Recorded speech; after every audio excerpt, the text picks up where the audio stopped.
Well, good afternoon, the Ask Academy over at Leason well today. Yes. This is the first lesson through our video archives that we're going to be building here.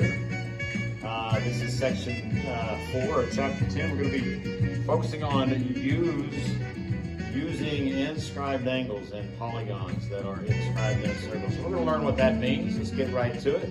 Not waste any more time with that. Hey, hope your day's going well. Enjoy this. I will try to improve these videos as they go on so that we can get these things to you. You should have received an email today. Without any further ado, we'll try to get this lesson described to you as quickly as we can. What we've got today is inscribed.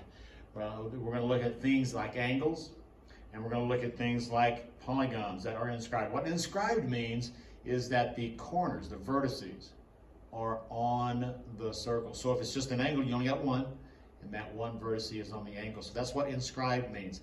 What that angle does, similar to what the central angle did, is it intercepted an arc. So it created an arc. Now we learned, connecting to prior knowledge, we did learn that with central angles, where the vertex is at the center point of the circle, those relationships between the measurement of that central angle and the measurement of the intercepted arc were exactly the same. So that's something we've already learned.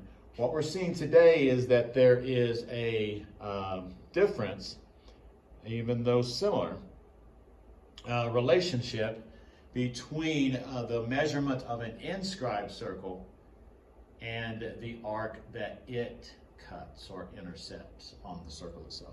So that relationship is the angle is half the measure of the arc.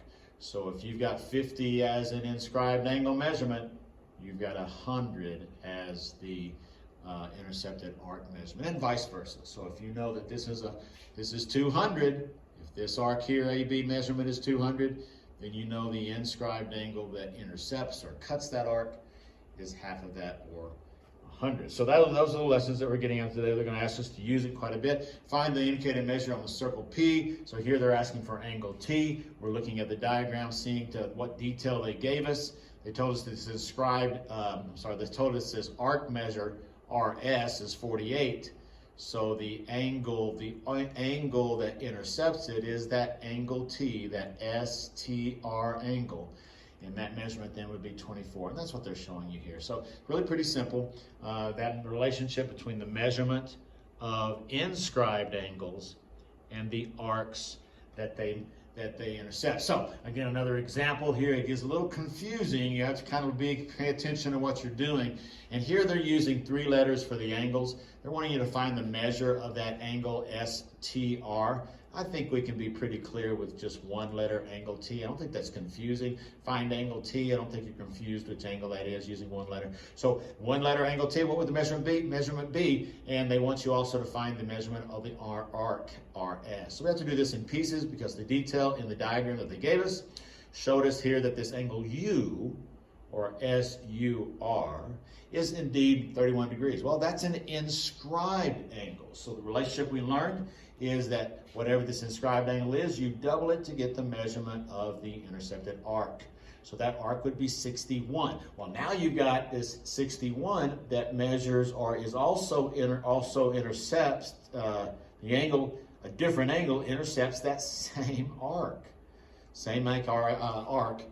SR. So that is an exact, so we're going back the other way. We know this is 62, so this has got to be 61. They asked you to pay attention. You see a pattern. Is there a comparison between the angle T and the angle U? The angle T 31, the angle U is 31. We see that they're the same. That builds us right to that same, to the next theorem or truth or law or rule.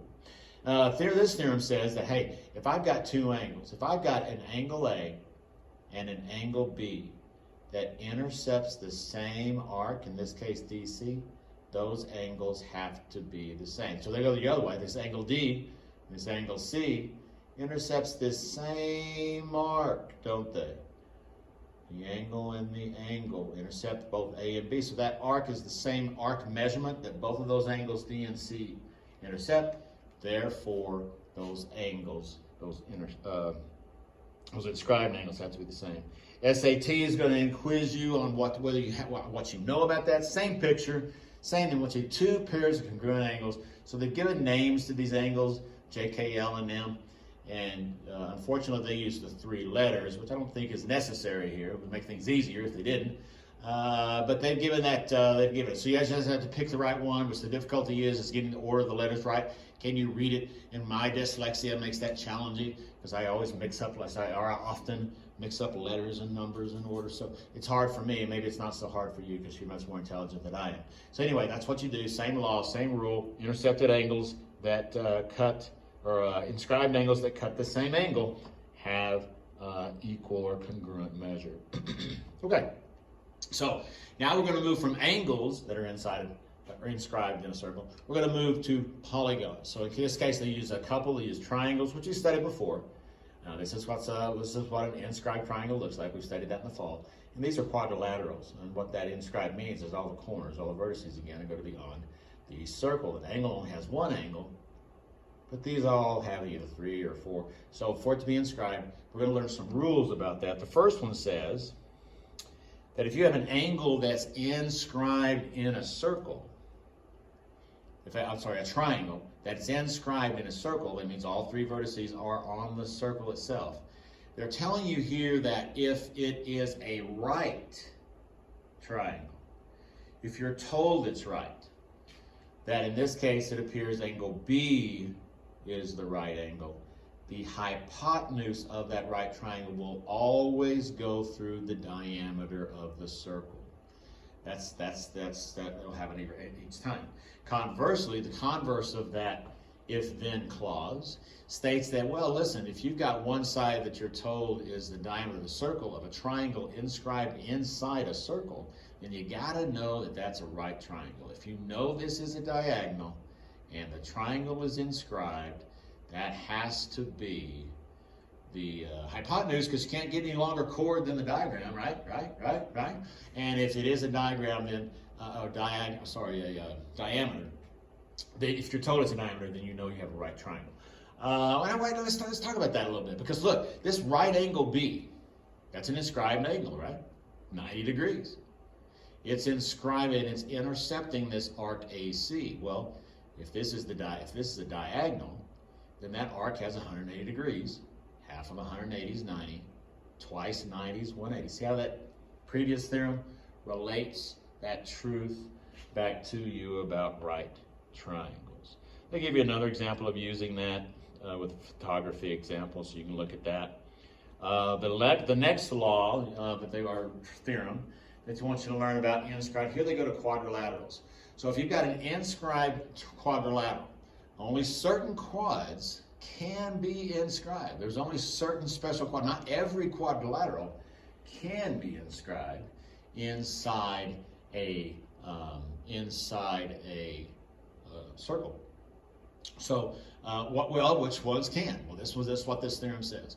A quad can be inscribed in a circle if and only if its opposite angles are supplementary. Its opposite angles are supplementary. Well, that would work for, let's think about our quads that we studied last chapter. Rectangles, opposite angles, add to 180, yeah. Parallelograms. What about parallelograms?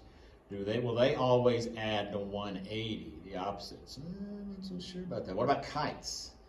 Well, no, there was a quad. What about a rhombus? Don't know.